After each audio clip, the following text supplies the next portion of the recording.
కాకుండా వాళ్ళ మీద భారం పడకుండా ప్రభుత్వం ఎలా వ్యవహరిస్తుందో అనేది మనకి ఇక్కడ ప్రశ్నలు లేవనెత్తుంది. దానికి సమాధానం చెప్పే వాళ్ళు కనపడలేదు.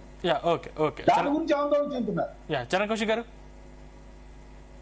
ఇక్కడ చాలా స్పష్టంగా ఎందుకు చూస్తాం మనం, వెనిజులా లాంటి దేశాన్ని కూడా మనం చూస్తా ఉన్నాం. 682% ఉంది వాళ్ళ ఇన్ఫ్లేషన్ రేటు.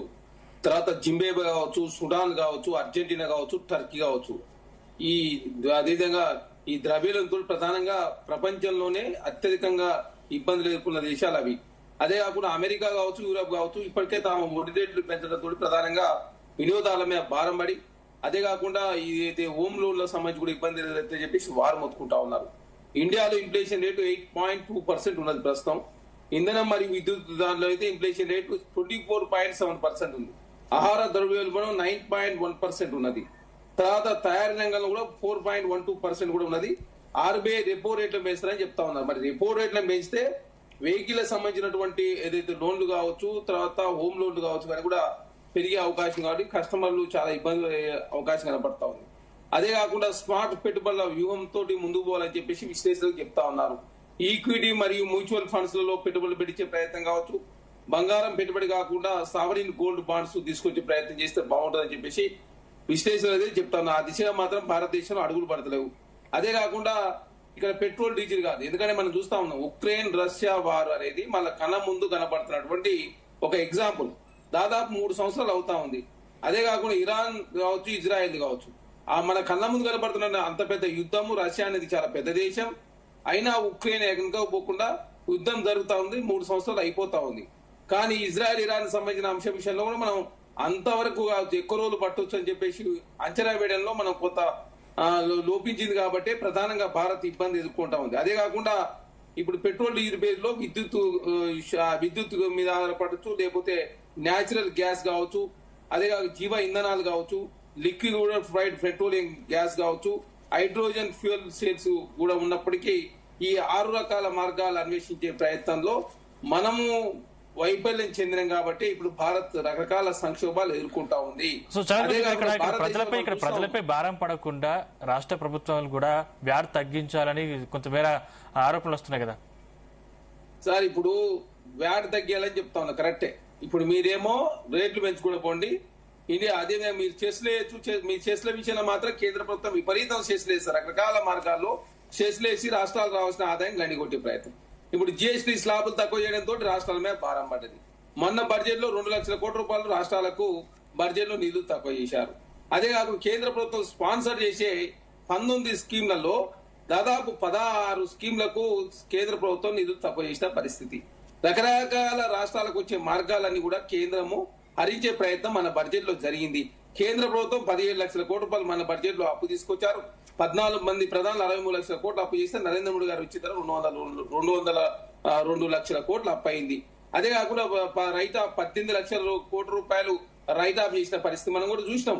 కాబట్టి రకరకాల అన్వేషణ మార్గాలు అన్వేషించకపోవడం మూలంగా రాష్ట్రాలు కూడా పెద్ద ఎత్తున ఇబ్బందులు ఎదుర్కొంటా ఉన్నాయి.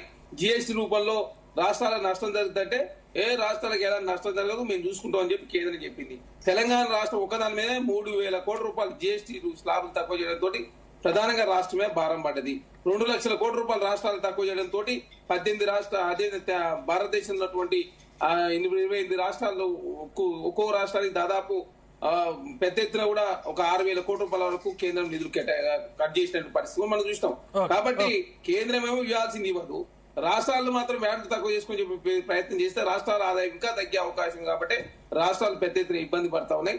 కాబట్టి ఇప్పటికైనా మించిపోయింది ఏం లేదు. ఎందుకంటే వెనిజులా పరిస్థితి కావచ్చు, ప్రపంచంలో చాలా దేశాల పరిస్థితి రాకుండా మనం అధిగమించాలంటే ప్రత్యామ్నాయ మార్గాలు అన్వేషించాల్సిన అవసరం ఉంది.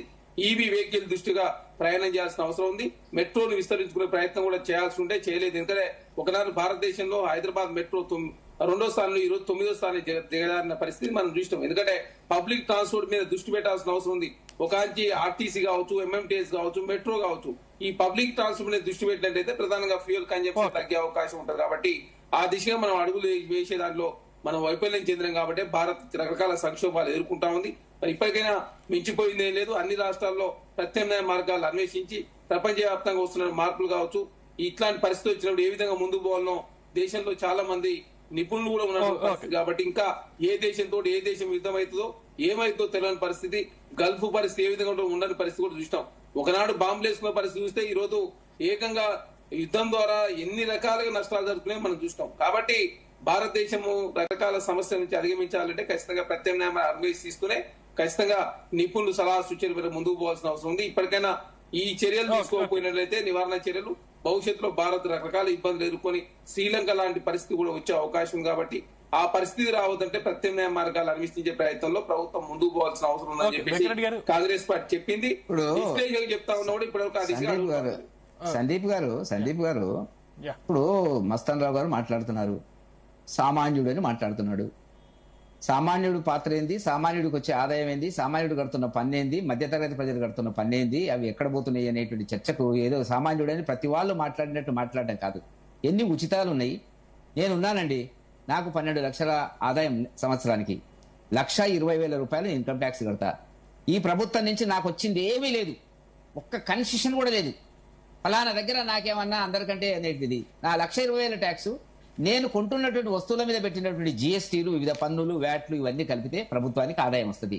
ఆ డబ్బుని ప్రజల కోసం ఉపయోగిస్తారు. ఉపయోగించాలి, లేని వాళ్ళకు ఉపయోగించాలా, పేదలకు ఉపయోగించాలి. మాటికి సామాన్యుడు ఇస్తున్నది ఎంత, సామాన్యుడు ప్రభుత్వానికి ఇస్తున్నది ఎంత, ప్రభుత్వం నుంచి తీసుకుంటున్నది ఎంత చర్చ జరగాల్సిన అవసరం ఉంది కదా. ఉచితాలు ప్రకటించినటువంటి ప్రభుత్వాల మీద నిర్మోహమాటంగా మాట్లాడితే జరుగుతున్నది ఏంటి అనేటువంటిది మనం గమనించాల్సినటువంటి అవసరం ఉంది. రెండవది నేను అంటున్నది ఏంటంటే సందీప్ గారు, ఇక్కడ జరుగుతున్నటువంటిది 2 సందర్భాల లోపల పెట్రోలు వ్యాట్ తగ్గించింది కేంద్ర ప్రభుత్వం. కేసీఆర్ గారు ఉన్నప్పుడు, ఇప్పుడు రేవంత్ రెడ్డి గారు ఉన్నప్పుడు తగ్గించమంటే తగ్గించలే. మేమెందుకు తగ్గిస్తామన్నారు? మీ ఆదాయాలు మీరు, కేంద్రం వేరు, ప్రజల ఆదాయాలు కాదు. ఇది దేశం ఒకటి కాదు, ఏ రాష్ట్రానికి ఆ రాష్ట్రము. ఈ కొట్లాట పంచాయతీలు అనేటువంటిది మధ్య మనకు కనపడుతుంది. కేంద్ర ప్రభుత్వం కూడా జిఎస్టీ పరిధిలోకి తీసుకొస్తే ధరలు తగ్గుతాయని చెప్తున్నారు కదా. రాష్ట్ర ముఖ్యమంత్రులు దానికి జిఎస్టీకి సంబంధించినటువంటి ముఖ్యమంత్రుల సమావేశంలోనే అన్ని పార్టీల ముఖ్యమంత్రులు వ్యతిరేకిస్తున్నారు. అన్ని పార్టీల ముఖ్యమంత్రులు, బీజేపీ, కాంగ్రెస్, లెఫ్ట్, రైట్ ఉన్నారు కదా, అందరు వ్యతిరేకిస్తున్నారు. తగ్గిస్తే నేను అన్నది ఏంటంటే, తగ్గిస్తే ఆదాయాలు తగ్గుతాయి. ఆదాయాలు తగ్గితే ఏమైతే ప్రభుత్వానికి, రాష్ట్ర ప్రభుత్వాలకు ఆదాయాలు తగ్గుతాయి. కాబట్టి ఇది ఒక విషయ సర్కిల్ అండి, జటిలమైన సమస్య.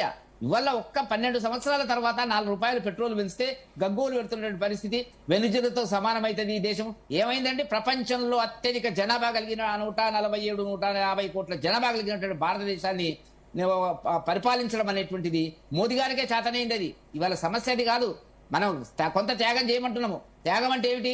కొనేటువంటి వస్తువుల మీద కొంత నియంత్రణ చేయమని అడుగుతున్నాం. కొంతకాలం బంగారాన్ని కొనుద్దామంటే 1 సంవత్సరం వరకు అన్నారు. కాబట్టి ఆ మాత్రం త్యాగం చేయలేటువంటి పరిస్థితులు ఉన్నది. ఇవాళ ఎన్నికలకు ముందు పెంచమన్నారు కదా అని అంటున్నారు. నిజమే, ఎన్నికలకు ముందు ఈ యుద్ధం ఎప్పుడు ముగిస్తుంది అని అనుకున్నాము. ఇది కంటిన్యూ అవుతుంది. ఇప్పటి కూడా 3 నెలల తర్వాత ఇది ముందుకు కొనసాగే పరిస్థితి ఉన్నట్టుగానే మనకు కనపడుతున్నటువంటిది.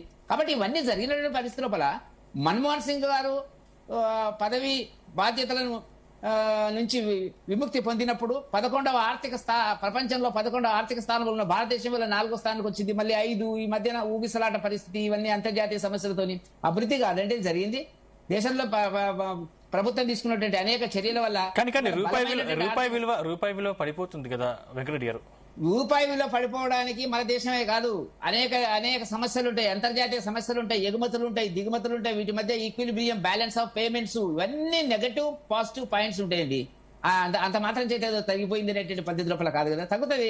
మరి ఇవాళ ఎందుకు 90కి వచ్చింది? అప్పుడు కాంగ్రెస్ ఉన్నప్పుడు ఎందుకు 55కి వచ్చింది, 60కి వచ్చింది? ఎప్పుడు జరుగుతుంది అది. కాకపోతే వాటిని నియంత్రించుకునేటప్పుడు ఎగుమతులను పెంచి దిగుమతులను తగ్గించుకునేటువంటి ప్రయత్నం లోపల ఇవాళ ఆత్మ నిర్భర్ పద్ధతి లోపల ఇవాళ దేశంలో జరుగుతుంది.